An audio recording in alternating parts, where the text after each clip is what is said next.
Hello, hello. Welcome to Live Talking Blues. It's Wednesday night.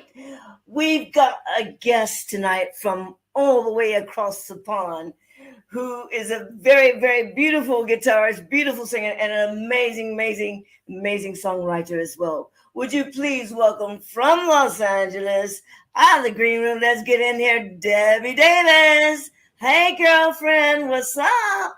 Hey, Kat. Thanks for having me. Thank you for joining us. What time is it there? Oh, it's just 10 after noon. Noontime, lunchtime. We're running late here. It's about 8 o'clock at night, and it's almost tea time. Another time for a cup of tea later. A cuppa. Yeah, cup of. You've been here before, I take it, huh? Yeah, I have. How did you find it? England? Oh, well, it's my roots, man. I Yeah. totally dig it. And when I was over with Albert, and we were just in London each time because we would play at the Town and Yeah. Country.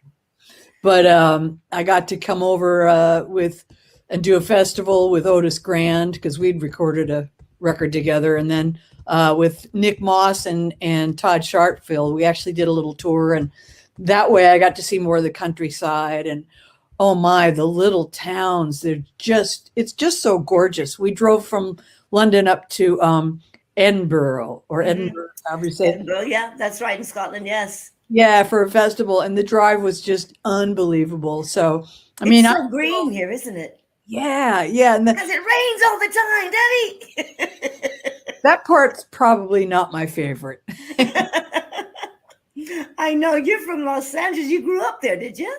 I did, yeah, and then I actually spent 10 years in the Bay Area, San Francisco. Was back here, and then 23 years on the East Coast above New York. Did you? Oh my God! Talking about cold, man. Yeah. It was hard to get used to, but it was an adventure, and I was touring Europe so much that it was really hard to constantly make that flight from the West Coast. So. Yeah. Of course. Yeah. Because it's what is it? What, 4 hours or something like that? Is it? Well, it's a 5-hour flight to London, but we would often begin a tour, in Scandinavia or France or, Exactly. Yeah, exactly. Yeah, like a 9-hour flight, 8 or 9. Exactly. Yeah, Scandinavia, Sweden, all those places, Norway. There's a lot of great blues in Norway. Would you know it? And a few American cars there as well in Oslo. That's what amazed me when I first come over to Europe. We were in Oslo, and they had some big thing with all these American cars. I'm thinking, what are these Buicks doing in Norway? Crazy. Well, they probably have enough room for them. Yeah, exactly. Yeah, they do, because not that many people. Boy, I tell you, but it's a gorgeous, gorgeous town. So tell me, what got you into playing guitar? At what age were you? Well, I grew up in a musical family. Both my parents were musicians. So, I'd started on piano lessons, but I didn't really take to the piano because both my parents, that was their thing. Mm-hmm. And I'm just the typical baby boomer, man. I saw the Beatles on Ed Sullivan. And I was off and running. It was like, I've got to have a guitar. And, I was majorly into the Beatles. And then, I couldn't get an electric guitar because that wasn't what they did for girls back then. No, that was the boys' toys. I was going to say that, right? Yeah. Boys' toys. So, yeah. I had the acoustic and did as much as I could. But I got really into John Mayall and the Blues Breakers. And that's it, yeah. I used to listen to Eric Clapton's solos and sing them because I couldn't figure out how to play them. And of course I couldn't really bend strings, or I didn't know what I was doing. So, and I had a little snare drum, and I would learn all of, the drum parts. And so I was just a nut, but it kind of got to the point where after I got out of high school, I was just really didn't know what was going on. I was doing this and doing that. And finally, in my early 20s, I decided that, damn, I still want to play electric blues guitar. So I bought myself my first electric guitar and just started going for it. Did you play up in San Francisco then? When you're up there, did you move your guitar up there and do that? Yeah, that's where I got started. And there was plenty of blues going on up there, and eventually, played with different bands and kept working on it. And then I got to the point where I wanted to see if I could move back to LA and maybe jump in a bigger pond. And because blues was drying up a bit up there, a lot of the clubs, I'd been doing my thing. We're turning to top 40 clubs. And at the time, LA had like a real sort of trad blues thing going on. What does that mean, trad blues? I didn't quite get like that. More traditional Chicago blues, like James Harmon. Oh, trad, traditional, yeah, okay. Yeah, and William Clark and the Mighty Flyers, and that was they were all really big down here. Plus, artists like Bonnie Raitt and Albert Collins and John Mayall. Oh, yes. So you recruited in 1988 by John Mayall? Was it? No, it was 85. 85. I joined Maggie Mayall and the Cadillacs, and we were the opening band for John on tours. And, we wrote a lot of tunes and everything. And it was an all-girl band, which was super big back then in the 80s. Once the Go-Go's made it, it's like every girl that played an instrument was like, got to have an all-girl band. Yeah. Exactly. I mean, my dream is to have an all-girl blues band and do a few tours or some, absolutely. I mean, I have a great band, but there seems something special. I don't see that many all-girl blues bands, these days. And I think it would be absolutely amazing just for the, I don't know, the camaraderie, the novelty. I mean, I put as many girls in the band or on tour as I can. I got a couple of good girl drummers and bass player and guitar as well. So we kind of switch them up, but that would be absolutely amazing. So what was that like back then? Was it quite a novelty, or was it, well, I mean, there were some other all-girl bands going on down here in LA. Yeah. Because, this is where bands get signed. So, everybody was trying to do that. But, really, there wasn't enough interest in girls playing, especially not playing blues. We never got a record deal, which we were trying to do. And not many blues people will get record deals still, even, you know what I mean? I mean, there's probably more record labels now, are there, blues record labels nowadays, I think. Don't you? Well, the indie label thing was just kind of starting then. I mean, we had Alligator was established, but at the time they were like never sign any white people and never sign any women. So that was totally out. But after when I was out with Albert, I started getting some notice. Obviously, the female white chick in the band. Yeah, so that was what Albert Collins and the Icebreakers. He asked you to join, did he? Well, yeah, I mean, I kind of was going to these jams in LA. Yeah. I called them celebrity jams because that's where all the players that toured with John Mayall and Albert Collins and all these bands, their players would go to this particular jam to work out in between tours, to keep their chops up. And, that's where I met Coco Montoya, who was John Mayall's guitar player. And he had been Albert's drummer in the 70s. So we actually were doing little bar gigs, Coco and I. And then I was touring. He got me the audition with Maggie Mayall. And then Albert came and saw me and Coco playing in a little bar in LA. Really? Wow. And he sat in with us, which blew everybody's mind. Albert Collins. Yeah. And then he liked my playing. And it just turned out that he was going through some personnel changes in his band, and so he invited me to sit in with him at the San Francisco Blues Festival, and he was also having Robert Cray sit in, so that was kind of heavy.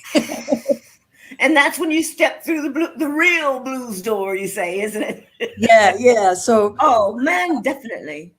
I guess I passed the test because a couple of months later I got a call from his manager and, wanted to know if I wanted to join the band. And I was like, yes. And then he said, and we're leaving tomorrow. Did that work out okay for you? Obviously, because you have to tell the tale. Definitely it worked out, didn't it? You've made it work.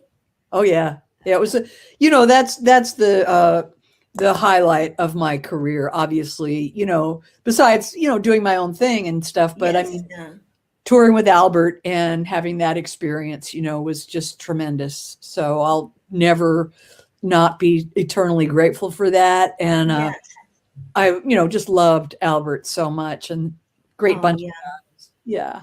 Tell me about the, was it Fingers Taylor and the Lady Finger Review? Was Well, was that yeah, after you finished with Albert Collins, or it during? was. Yeah, I left Albert. I was ready to try and embark on my own thing, and sure. Yeah. he was super encouraging me to do Yeah, you that. supported. That's so good. Yeah. Absolutely. Yeah, I love that. But when I got off the road, I realized, okay, the one thing I don't have is money.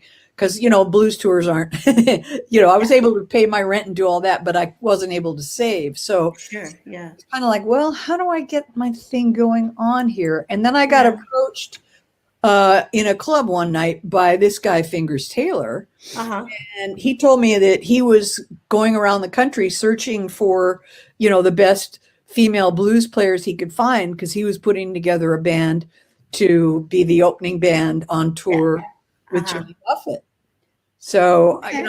I was like, Jimmy Buffett, that's not my wheelhouse, man. I'm blues and I'm, Yeah. traditional Albert Collins kind of blue.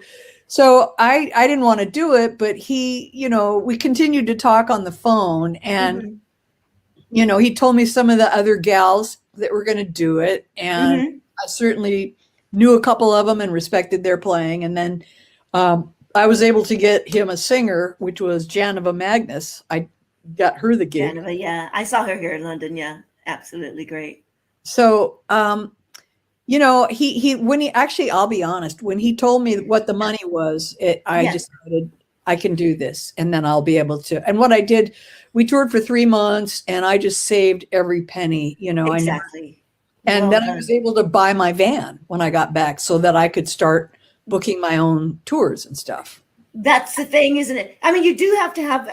We're talking about having a business head these days with playing music, but you do have to keep your wits about you and plan ahead and be a business person. Even back then, you know what I mean? Because it is a business, and we forget because we're so passionate. I forget we're so passionate about just playing, but you have to be able to do all of it, isn't it? Really? Well, You I'll be honest with you. I was a horrible business person at first. I knew yeah. nothing, but I luckily I got, interest early from being with Albert. I had kind of attracted interest from a guy that wanted to manage me. And then he was able to get me a record deal because I had already like gone into the studio myself over the last few years and recorded my own tunes. So with Yeah. that, we got label interest, and then I selected of the interest that came to my way, Blind Pig Records. So That's it. I just kind of went out and started doing it. It was all Mhm. about music to me and keeping the tours together. So, I mean, you have to organize your tour, keep your band together, your van, and all that. But I just really didn't know about the business or contracts or anything. And, Sure. Yeah. gradually I just had to learn all of that. And I Exactly. gradually did. But now, because the generation I'm from, Yes. even in school and everything, business was not the focus. It was all the social Home science. economics. Yeah, no, Home economics. Yeah. yeah, that and like the social things, sciences called psychology, sociology. That's what people Okay. were into when I was young, not business Okay. at all. Yeah. But now the young people and all the younger artists, they're like totally hip to the whole business and I'm telling you, isn't it? I mean, they've got a whole empire. I mean, they're making like millions. There's some of them even billions, I'm told, yeah, yeah. Absolutely. So I'm hmm it's just I'm just kidding. wondering. I'm just wondering. I'm gonna cut here and I'm gonna go ahead and run a video and then we'll edit back in. So let's run that video. How long is that video, Batsy? We'll cut this bit out.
I see.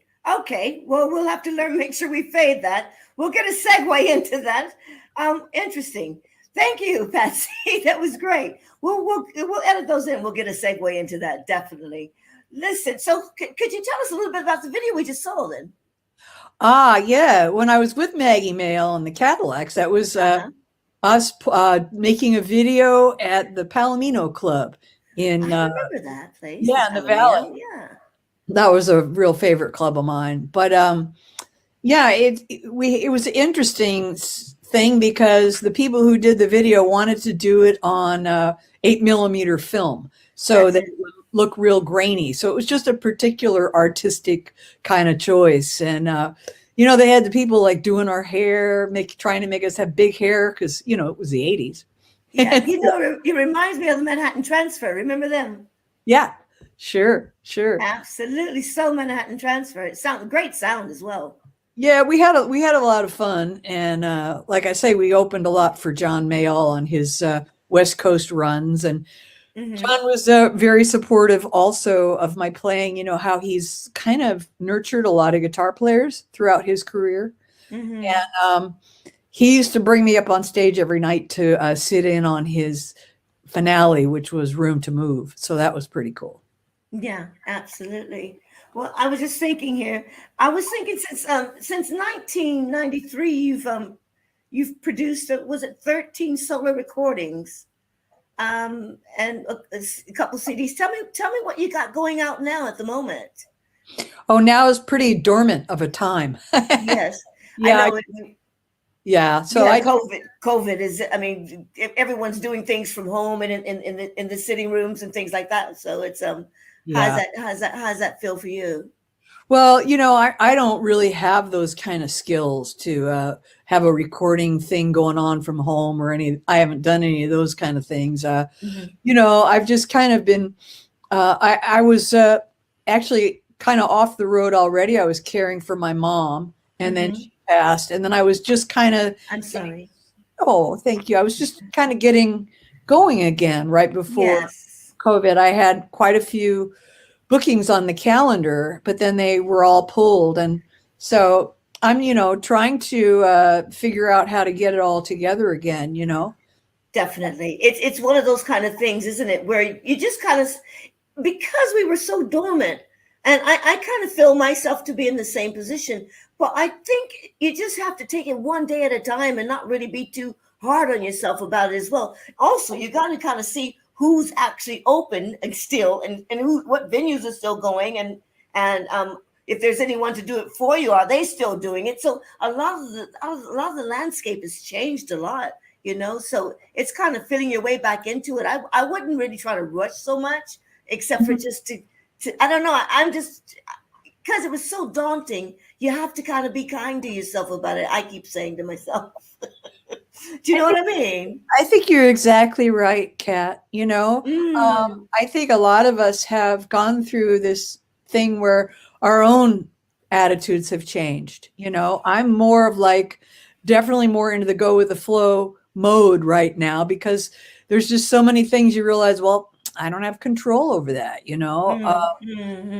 There are a few venues around here still that I don't even want to go in because they're so, you know, clustered, you know, they're so tight with people that I'm not really comfortable being that, you know. There's then the other venues that are more, there's a little more space to be had, you know. I'm more comfortable with that right now. So yeah, I think we're going different levels of comfortability as well, because I mean, like here in London, who was here? The Ginelli brothers were here. Mud Morganfield was here not long ago, and the place was packed, and no one seemed to really mind. But then you go over to Spain, and it's like people still won't walk down the pavement without a mask. Here they're kind of getting on with it, you know. But I think the numbers are dropping, but I think we're just. I don't know, whatever you're comfortable with. I still wear my mask on the bus or in the supermarket or something like that. But I still like going. I was at the Super Bowl, you know, like I said, on Sunday night, you know, in the packed pub, going, whoa, go you Rams, go you Rams. Yeah. Well, I know. I mean, I'm kind of halfway between like that. So was bad here. It was really bad. I know, I know, In I this know. particular area, you know, and now it's just starting to get a little better again. I mean, it Yeah, was sure. so and I think they're lifting the mask mandates, or they just did. So Yeah, I think they just did here as well, lift it. So we'll get there. So I mean, when you do get there, you get back out there with your band, or would you go solo? What you think you? well, I don't do the hard ground tours anymore. Yeah. I mean, it's I What was do you out. mean by hard ground? I mean, in a van, Okay. traveling constantly, and which is what is done here in the States. But you're 20 when you do that. You're 12, when you do that sort of thing. You know what I mean? You've well, paid your dues. I did that for 30 years, So Exactly. now it's like happy to do local shows and then, Mm-hmm. pick and choose Mm-hmm. festivals or the blues cruise, things like Exactly. that, where you Yeah. fly and do your work. And then, so yeah, this is a huge country. So to hit all the places, I'm telling you, it's so big. yeah, that's why we were on the ground touring, one nighters. And sometimes we'd be out for 5, 6 weeks, traveling Well, every day, loading the gear, checking into place. yeah, And yeah, I know. it's exciting Just when you're yeah, young. for the love of your art as well, because you love it so much. There's nothing like that buzz, isn't it? Once you're on stage and you're doing your thing, and when you get off, it's like there's no other high like it, is it? you I know? know. Yeah, yeah. Absolutely. So let's see. So Alligator Records, you featured on one of their with Joe Louis Walker, Yeah, well, JLW. He's right. lovely, isn't he? Oh, he's my brother. Oh Um, wow, yeah, yeah, Yeah, well, we through the affiliation, we've known each other for a long time, and then yeah. the artist Tommy Castro, who's out here on the West Coast, did he's big on the blues cruises, so he decided to do at one point a land cruise, and he would drive in his bus. They'd do the tour bus across the country, and then they would have special artists. So Joe and I were the special artists on one of Mm. the tours. So we would toured and did big shows every night. It was great. And then on the blues cruise, we would do stuff too together. And I guess one of the nights, I think it was on the land cruise, maybe they recorded a few of the shows and then picked and choose. And one of my tunes ended up on one of those albums, which was Yeah. an honor. Yes, definitely. We supported Joe Louis Walker here in London for a bit, and it was such a pleasure. Absolutely, such a pleasure. What a legend. So the songs you've written, do you put all your original stuff on your albums, or you do a few covers, or? Well, a couple of my albums are pretty much all original. Yeah. My drummer also was a songwriter, and so we would maybe do tunes like maybe I wrote one, he wrote one, but oftentimes we collaborated. So sometimes it would be an all original album. The other times there would be a like peppering of originals, and Mm-hmm. I would select, blues or R&B chestnuts that I really wanted to record, yeah. Yeah. So it was, most of the time it was a combination of both. Yes, exactly. I think that's important as well, because some people want to hear their original stuff where they can relate to, and then they also want to see how the artist kind of covers it. I guess it kind of gives them that kind of like, oh, okay, yeah, I like her because she did that song pretty good. You know what I mean? At least I kind of do that. Hey, Yeah. Patsy, have we got another video to watch, darling? Pardon? I was just asking Patsy if we had another video to watch there. So I'm just trying to figure out if I'm going to edit them in. It's nice to put them in. Well, go ahead and let's queue up another one there and see which one. I didn't ask Patsy what order to put them in. I normally do, but I just wanted to let her pick and choose. So we had quite a few on there. So.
Girl, you can play. Look at that.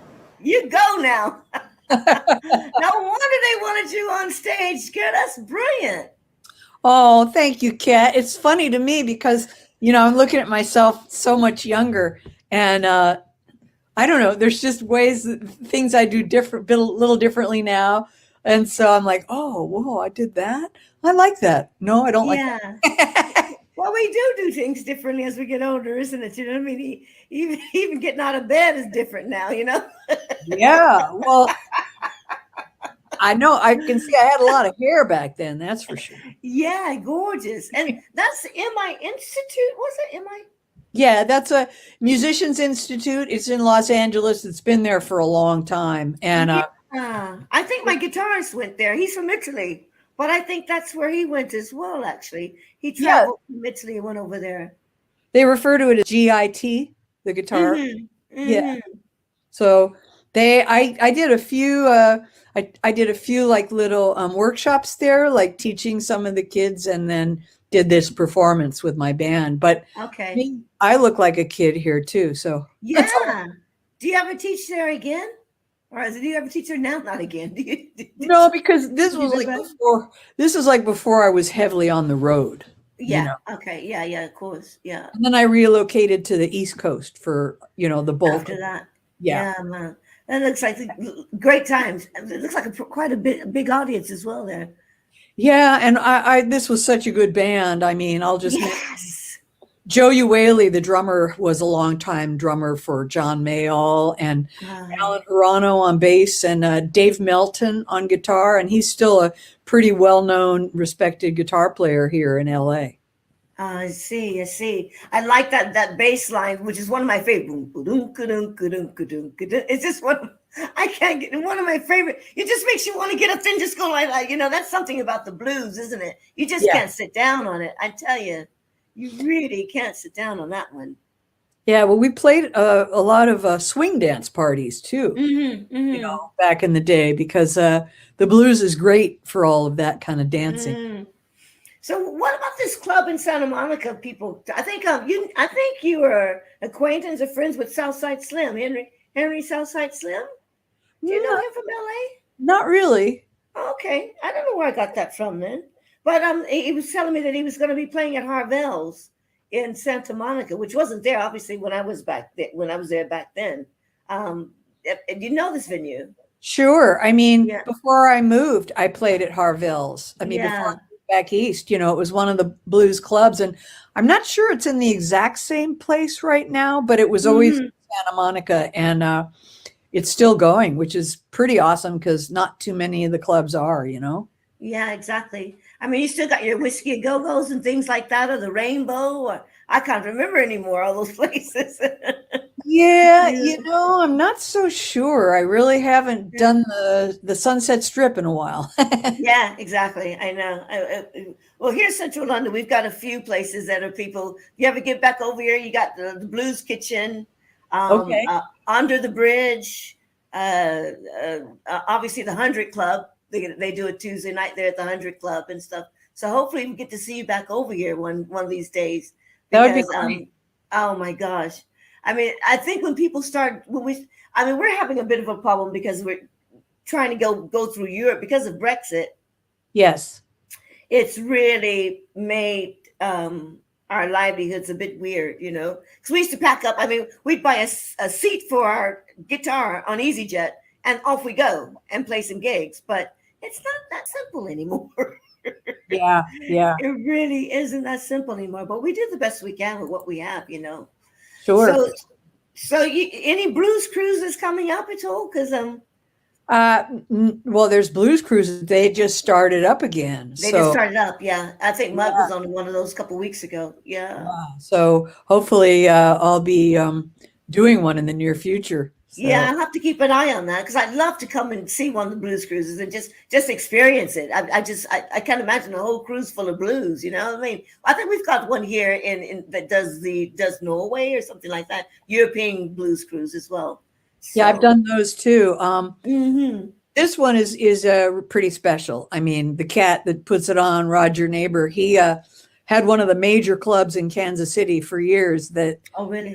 When I toured with Albert, we would play there. So he's been in the business of the blues for, I don't know, 40 years, 50 years. But so he really knows what he's doing, and he really knows how to run a great cruise. And for the musicians, it's our opportunity to all, see each other and hang with each other and sit in with each other. So it's just a beautiful thing. That sounds like a special, special day. Well, I've got some more videos, but what I'll do is I'll just edit them in. I was going to do like a little bit of a section, say, let's see this video, and I'll edit them in because it'll just be easier that way. So if I find a little pause section here, like, let's watch this video. Okay, sure, yeah. And then we'll edit another one. Well, all right, Detroit. Everybody be here again? Partner. We're gonna rock and roll for you right now.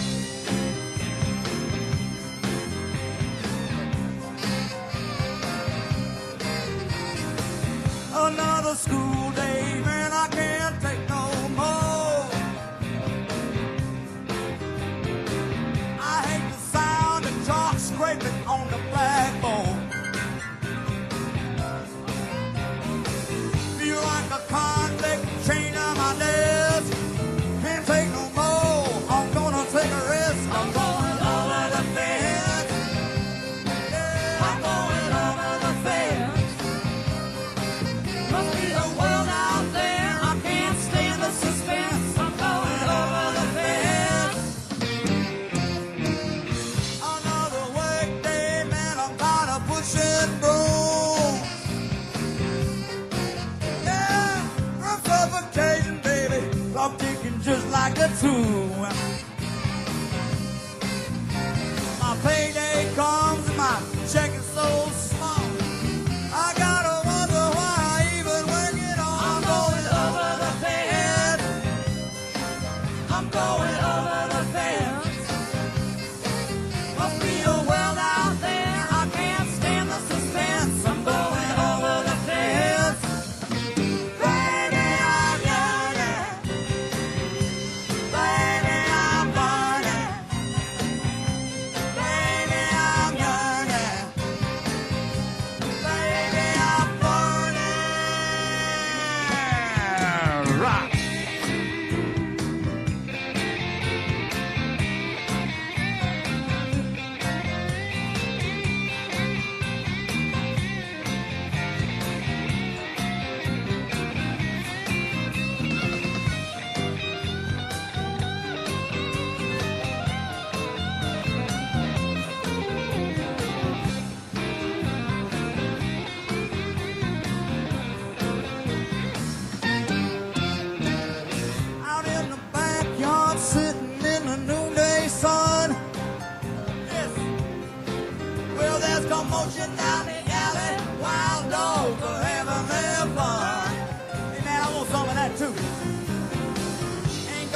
sit here till my baby comes home.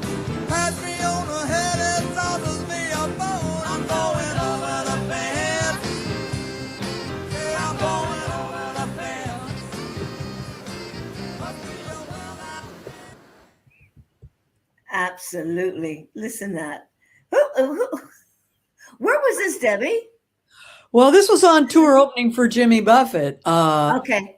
And we were playing, it was a shed tour. So every venue was pretty much identical if you're familiar with the sheds all across the country. I don't understand what that is. Well, have you been to the Hollywood Bowl? Yes. That's a Yes, shed. yeah. It's like the outdoor, you know, it's got a big shell that the band plays in. And then everything else, is all the seating is outdoors. A lot Okay. of them have, you know, a little different because the Hollywood Bowl's kind of in the hills. A lot of them are on flatter, right. so that there's maybe all these chairs and then there's, you know, grass out there. But they average about 22,000 seats. Yeah. And they're all the same pretty much as far as the backstages and, you know, Yes. that's the kind of tour we did. So I don't know which city this video is from. I really don't. Mm. But that's Fingers Taylor there, and of course Janova Magnus on vocals, That's right. Yeah. and Nancy Wright on sax, who's a great blues player also, and you know. And So- who is it on drums? It's quite a female band, isn't it? Yeah, Linda. Yeah. Linda, gosh, is it Taylor? Okay. Does it? And Yeah. Beth McKee is on bass, and she has her own career and band right now, going out of Florida, I believe. So. All right. Absolutely. I've never heard that term shed tour. I think I saw Joan Armour Trading, I think, back in the day at the Hollywood Bowl. I believe very famous place there. Before I let you go, I wanted to talk to you quickly about the CD Holding Court. Sure. On Vistone Records, isn't it? You teamed up with some kind of who's of the industry on the record. Yeah, most of my records I've had a lot of guests on, you know. Yes. When possible, and I've guested on a lot of other cats records too. It's kind of what we love to do. Exactly. We're an incestuous group, us blues folk. Well, it's good to collaborate, isn't it? You know, it's good to enjoy ourselves. I mean, I think that's kind of like when they do those jam sessions and things like that. Sometimes the musicians, if they're on tour, they'll get up and do a little bit of a jam just to kind of jump in there and stuff. It's always nice to collaborate, you know. Oh yeah, it's one of our thrills as musicians, you know. And yeah. So let's see. I had Dana Robbins play some sax on Holden Court. Did I? Was that? No, that's another record. Whatever. I don't know. I'm trying to think. Holden Court is an all instrumental. Yes. That I did. So I don't particularly have any special guests on that one, I don't think. I'm still in Vistone. I know what is it like to play just an instrumental album? I mean, well, you know, because you're a singer as well. So did you feel we were missing something? No, I thought it was one aspect of what I do. Like one thing, I've always loved to play instrumentals as a guitar player. So I thought, well, I don't know any other women who are doing this, you know, on all instrumental albums. So I'm going to do it. And I just played a number of them. I have written my instrumentals, and a number are like, you know, favorites from other blues people and stuff. So like Otis Rush, you know, so it was really fun to do. Now, if anyone wants to find out where you're going to be in the future, Debbie, where can they find you?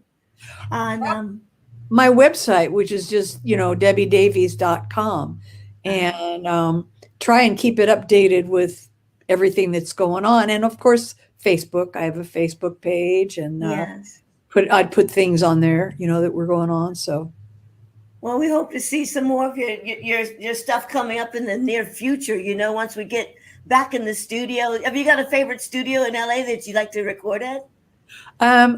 It's kind of changed a little, so I've got a new one I'm going to try out that's up in Santa Barbara. So okay, yeah, you've been writing any new stuff? Not as much as I used to. You know, I'm at that place like a lot of the older blues guys where you'd like to play. You have kind of a repertoire of stuff you like to play, and that's exactly.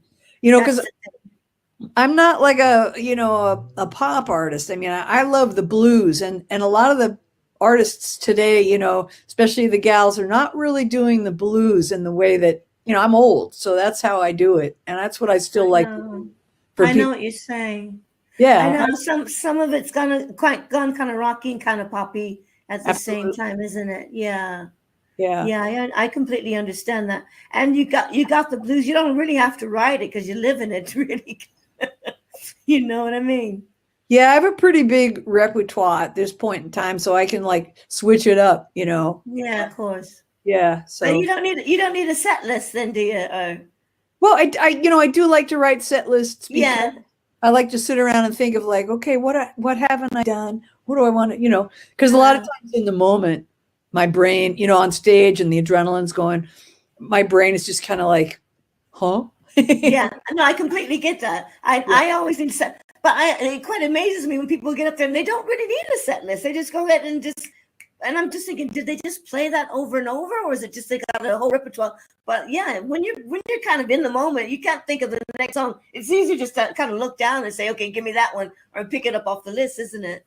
Yeah, it is for me. And sometimes, depending on the audience, you might realize, oh, I need to change it up right now. Yeah, well, that's it. Yeah, because you can feel it, can't you? Yeah. Definitely. So, what's up for the rest of the day for you in Los Angeles? Oh, well, what's up for I'm It's a working on Tuesday. I'm going to grab my guitar and work on a few Sure. things, Oh, lovely, lovely. Well, you maybe must get on my bike. now. Is that a bicycle or a motorbike? Oh, bicycle. Oh, okay. No, I'm scared of those other things. Oh man, I was thinking. I was saying to myself yesterday, should I get me a Suzuki? I'm thinking I should get it. It's called a Suzuki Van, and it has these big fat tires on it. So, and I keep thinking I should get that for the springtime. I don't know, but as you get older, you should know better not to do that. But I can't help myself. I've been writing since I was 5 years old, and I love it. Well, then you're somebody who can do it. You should do I it. can do it, but it's still not the safest thing to do when you're in the middle of a big city. I know. Because people are just, in London, they're just like, no one wants to wait for anything. It's a bit like New York, you know what I mean, at times. Yeah, I know. Well, it would be neat if you could go on some country roads, and just go. Yeah, that would be great. Like we used to do back in LA, we used to go out to like Ensenada and places in Mexico and stuff and ride. Absolutely. Yeah. But we're gonna let you go, let you get on with your day. Miss Debbie Davis, everyone, please let's say goodbye to Patsy in the green room before we say goodbye to Debbie. Where are we? I need to get that out of there. Hello, Patsy. Thank you so much, Patsy. Hi, Patsy. Thank you. Thank you. And we look forward to we'll put some more music inside this and edit this little puppy up, Debbie. Cool. And we really thank you for taking the time to come on Live Talking Blues. And everybody, don't forget to subscribe or to go ahead and follow us on Facebook, because we're here to support the blues and we keep it going. We keep it live and just keeping the community in touch with each other, basically. Thank you so much for that, Kat. We really appreciate what you're doing. Yeah. Well, it's good fun for us as well. We're having a good time with it, And you're our artist number 44. So we're still babies at this, but we have a lot of plans, lots of plans. So we'll hope to have you back on the show another time and get you on there live with a few other people as well. Okay. And how can I, share this? It'll be up. I'm gonna put this up on the 23rd. I believe I'll put this up on the 23rd. Tomorrow I will put up someone else, a guy named Kevin Brown. And then the 23rd is, I'll send you some links and everything. It'll come up on Facebook and on YouTube, and we can share it from there. Give us a second to edit it up a little bit as well. Oh, of course. I just want to put it on my Facebook page. Oh, for sure. Yeah. And it'll always be on YouTube and on Facebook. So if you go to our YouTube page after it's up, it doesn't come back down. You can always download it and keep it. Okay. Great. Okay. Oh, thank you. Thank you. That's fantastic. Well, Debbie Davies, everybody, welcome. Thank you so much. Thank you so much. All right, then take us home, Patsy.